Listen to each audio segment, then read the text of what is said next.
Listen, please don't call off our wedding." I regretted that I might have been a little childish after seeing his expression. However, this man who might be my future father-in-law was looking down on me, and my boyfriend wasn't doing anything to help me. I was at the brink of my patience with my boyfriend and my soon-to-be father-in-law, who evaluated things based on brand status alone. My anger had reached its limit at the first marriage meeting. I was driven away, and in the second meeting, he scorned me as poor, looking at my coat. But as soon as they saw the tag on my coat, both of their expressions changed. My name is Jessica Smith. I'm 28 years old, and I work as a ground staff at an airport. My parents live in Italy, and they run a fashion business. Despite that, I live alone in New York. That's when I met my current boyfriend, Jacob Turner, at my favorite cafe. He was 2 years older than me and a regular customer of that cafe, like myself. As we started to see each other more frequently, he began to treat me kindly. So I, who was never stimulated by anything on a daily basis, quickly fell in love with him. After 2 years of dating, I finally decided to marry him. "Hey, Jessica, how about we go to my parents' house for a marriage meeting next week?" One day, he suddenly proposed this. I was thrilled that he also considered marriage, just as I did. His father, like my own, ran a large fashion brand business, and I liked the fact that he was as globally active as my father. And true to being the son of a brand president, he too was decked out in branded clothing. "I'd love to go for the marriage meeting," I responded with a smile. But he looked a bit grim as he said, "But my dad, he dislikes people who seem poor. Are you sure it'll be okay? I don't mean that in a bad way. I'm not saying you're poor or anything, but it's just your appearance, I guess." He meant no harm, but something about his statement felt like he was looking down on me. "Are you saying there's something wrong with how I look?" "No, I think your uniqueness is great." How rude. I'm wearing something decent just so I could look worthy of being Jacob's girlfriend. That's right. Ever since I started dating Jacob, I began to take more care of my fashion. Even on my days off work, I never skip makeup, and I began to take regular interest in my outfits, ranging from budget-friendly brands to high-end labels. Jacob's presence had a lot to do with us just walking next to him, shining brightly as he does. I would look less by comparison. His best feature undoubtedly is his looks. With his model-like physique and face and the aura he exudes, he could easily grace the pages of a fashion magazine. When it comes to work, I earn a higher income and speak multiple languages. So in terms of capabilities, I am higher. However, he has facial features that far surpass those, and I was effortlessly drawn to him. But his occasional condescending remarks bothered me. "Well, Jessica, you're pretty, so I think you'll be fine. But be prepared because my dad is strict." "Strict in what way?" "Whether you're suitable for the Turner family, basically whether you fit the brand image of my dad's company." So that means Dad is extremely proud of his brand, and I don't think he'll forgive anyone who tarnishes it. I won't be able to defend you on the day. As he said that, he smiled at me, but for me, it was nothing but pressure. And then what does he mean he won't help me? He seemed ready to abandon me without a second thought. With my feelings of unease mounting, the day of the marriage greeting came before I knew it. The house of what would be my future in-laws was a luxury high-rise apartment. "What floor do they live on?" "The top floor," he responded nonchalantly. But from my perspective, I was shocked enough to lose my footing. No surprise there. Upon researching, it was a super luxury apartment with a monthly rent of $7,000. The apartment was a 4-bedroom spacious living room and kitchen layout. It was just a 2-minute walk to the station, and although the rent was high, the convenience was also high. Anxious. I found myself mumbling, "I wonder if I'll be okay." Then he, with a slightly stiff face, said, "I don't know." It seemed that his father's approval was more important to him than his own girlfriend. I wonder if it's going to be okay. In a pinch, holding on to a sliver of unease, I got on the elevator with him. When we arrived at his place, his mother was there to greet us. Seeing her, I could tell from the way she carried herself and the expensive items she wore that the Turners were a special family. My parents also run a business, so I knew right away that everything she was wearing was high-end. Welcome, her tone quite cold. It was as if she wasn't interested in me at all. I was led to the living room where his father was already seated and waiting. "Jacob, is this the woman you want to marry?" "Yes, her name is Jessica. She's 2 years younger than me and works as a ground crew member at the airport." After he finished introducing me, I gave a slight nod in acknowledgement. Just as I was about to introduce myself, father-in-law asked a question that caused me to frown. "Jessica, how much did your entire outfit cost?" The coat is from the Gap and the skirt is from Zara, so in total it's probably around 300 or so." Upon hearing my response, father-in-law sighed heavily and began to berate Jacob. "Jacob, you brought this cheap-looking woman here. Are you trying to disgrace our family name?" I'm sorry, Dad." I was shocked. Not only had father-in-law just insulted me by calling me cheap, but Jacob, rather than defending me, was desperately apologizing. It was then that I realized I couldn't marry him. "That's enough. We're done here. You know, I'm the CEO of a luxury brand. I can't tolerate a woman with such cheap taste," father-in-law declared, dismissing me entirely, and Jacob just stood there looking dumbfounded. Our engagement was off, and we started our way back home, walking side by side. Jacob began to grumble. "Didn't I tell you, don't dress according to your taste? Because of you, I was embarrassed in front of my parents." "What? Why can't I even choose my own clothes? When we get married, you are not going to tell me to wear clothes only from your dad's brand, are you?" Overcome with anger at father-in-law's attitude and Jacob's lack of support, my tone became harsh. Then, as if echoing my sentiments, Jacob started to get emotional too. "Yes, that's right. If you dress in his clothes, you'll shine. Please, just listen to me for once. Because of you doing whatever you want, even our marriage is in danger." "Then let's call off the marriage," I sharply retorted to his words. Jacob froze in his tracks, surprised by my firm response. With a tense face, he stuttered, "You're joking, right?" To which I replied, "I'm serious." Just like that, all his previous confidence evaporated, and he started to repeatedly apologize, begging, please, anything but calling off the wedding. Seeing his plea made me wonder if I had been a bit too harsh. So for now, I decided to observe the situation a little longer. We arranged to revisit the marriage greeting a week later, and if it didn't go well, the father-in-law threatened to break off the engagement. My thoughts aligned with his. "Hey, what about this outfit for a meeting with my parents?" Jacob seemed quite affected by the initial blow from the first meeting.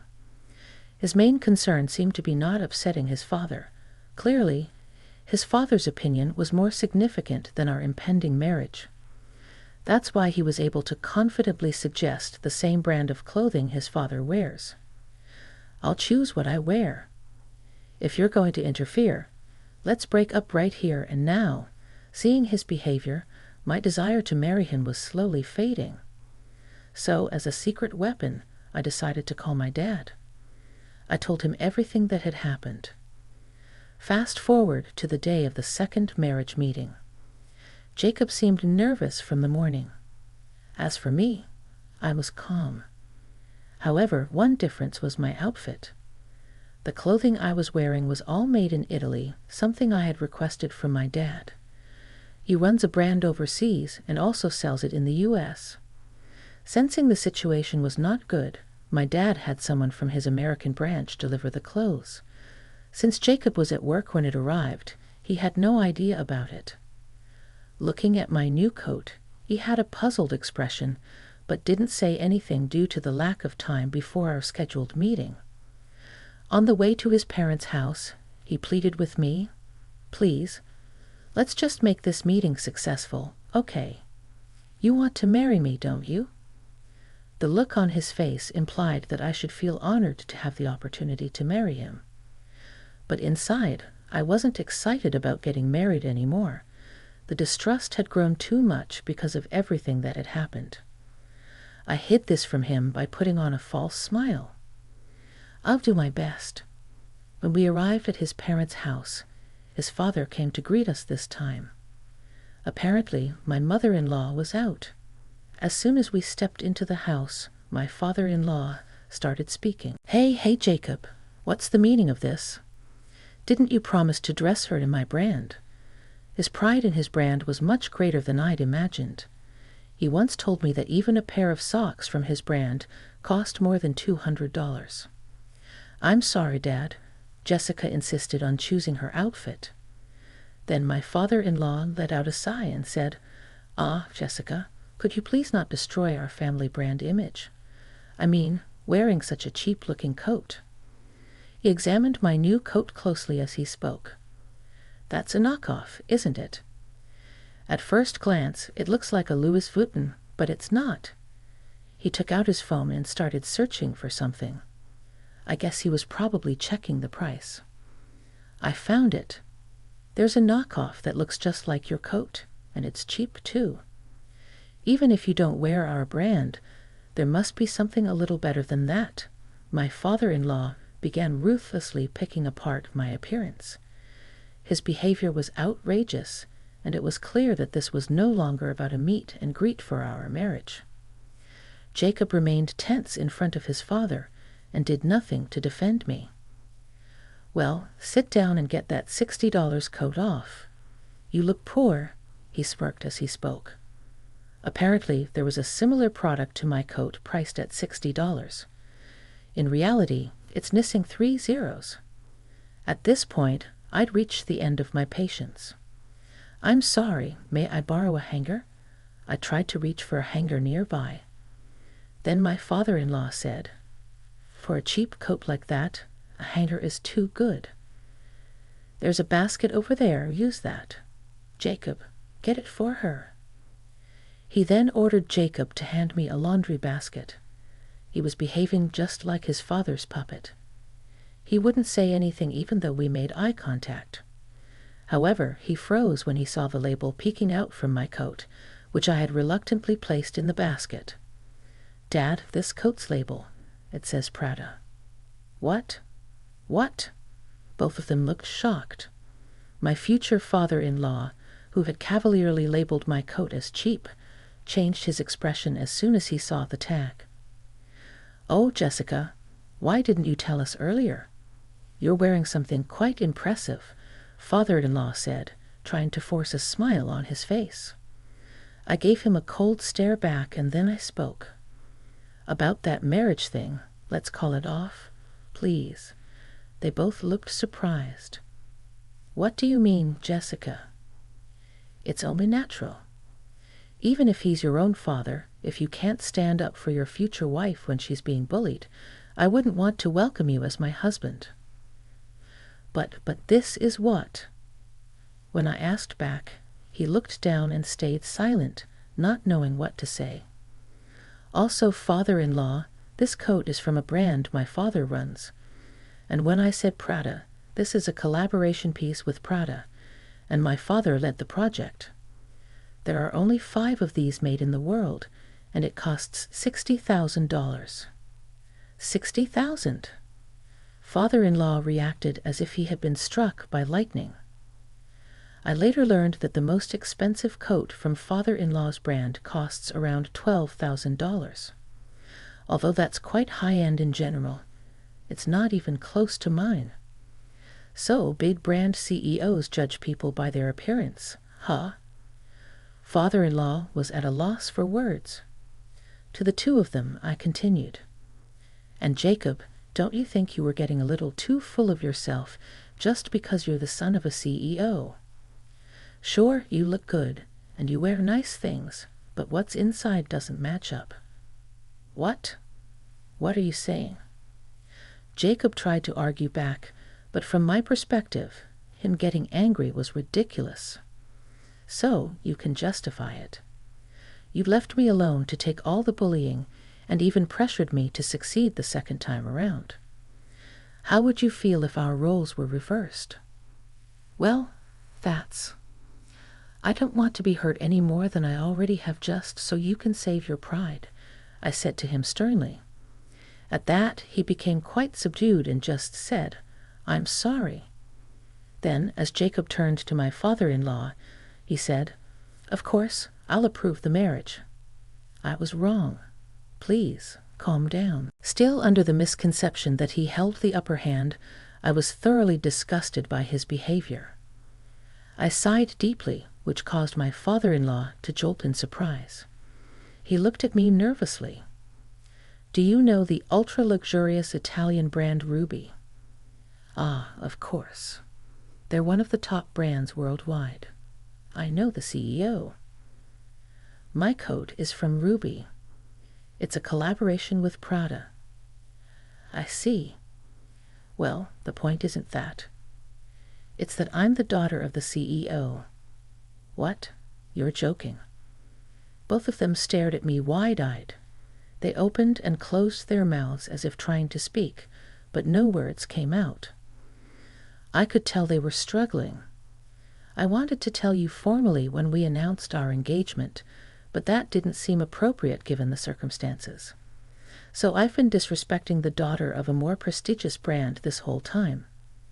It seems so, Dad. Jacob, quit messing around. How did you not know this beforehand? Thanks to you, we've made fools of ourselves. Feeling cornered, my father-in-law began to blame his son. While it might have seemed like he was just shifting blame, it was apparently a serious issue for the two of them. I didn't know, okay? All I was told was that she was just a regular ground staff. My boyfriend seemed quite afraid of his father. His voice shook, and he appeared terrified. Then my father-in-law suddenly changed his attitude towards me. Ah, I'm so sorry about my son. Now let me make some tea for you, father-in-law said with a forced smile that I found incredibly repulsive. Do you always act like this, father-in-law? Judging people by their appearance and flipping your attitude when you find out their high status? Can't you judge people by anything more than their looks? What? What did you say? By this point, I'd completely given up on the idea of marrying, so I decided to say everything that was on my mind, which made my tone quite firm. When I told my father about what happened, he mentioned that he's considering acquiring your company. What? He's going to buy out my company. Yes, he said that someone who can only judge people by their fashion brand isn't fit to be the president of a major brand. Fashion brands aren't there to flaunt your status to others. Therefore, the wearer should enjoy. A sheen of sweat was visible on my father-in-law's face. He seemed to be beginning to grasp the gravity of the situation. He might be flaunting his status as the president of a major brand now, but being acquired would be a different story. Dad, if we're acquired now, we're screwed, right? We don't have the funds to resist, do we? Jacob asked his father with a voice full of disappointment. It seemed he had some knowledge of the company's financial situation. As I found out later, my father-in-law's company was barely managing to stay profitable, and their situation was always precarious. One significant bump, and they could easily plummet into the red. That bump seemed to have come in the form of an acquisition. My father always follows through when he says he will, and he raised me to do the same. So, as I've already said, I won't be married. Jessica, I'm sorry, Jacob said with tears in his eyes. I barely gave him a glance. I'd never thought that the man I once thought was cool could make such a pathetic face. And my father-in-law, Jessica, I'm really sorry. Could you please reconsider the acquisition?" He begged. It's not like I had the final say, but my father-in-law was groveling to me who he had been looking down on just moments ago. His misplaced pride disgusted me, and I simply said, "That's up to my father." When all hope was lost, my father-in-law turned pale and fell to his knees. Ignoring the two despairing men, I left my father-in-law's house. After that day, I lost all contact with Jacob. When I reported back to my father, he informed me that the acquisition was already underway. My father has always been a gentle and kind man who treats everyone equally. But when my father, always a calm man, found out that his little girl had been hurt, he became a different person. Apparently, he had always had his eye on the acquisition of my ex-father-in-law's company, just waiting for the right time. Yet the moment he learned that the man who looked down on me for being poor was the CEO of the company he was considering acquiring, his decision was made. All doubt had vanished.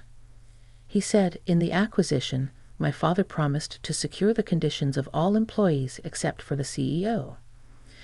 This meant that my ex-father-in-law's fate was entirely in my father's hands. As for what happened to those two afterward, I have no idea. However, I felt a sense of relief when I saw the breaking news on the TV, reporting that Ruby Corp, a big American fashion brand, had acquired a leading fashion brand. The news was interviewing my ex-father-in-law. During the acquisition, he looked utterly worn out, the spark gone from his eyes. My ex-father-in-law and ex-boyfriend, who both prioritized status above all else in marriage, likely unable to appreciate a person's inner value. I strongly believe that a CEO should be like my father, someone who doesn't judge solely by appearances, but carefully evaluates the personality. I learned a deep lesson this time around, one that applies not only to branded goods, but to all things in life.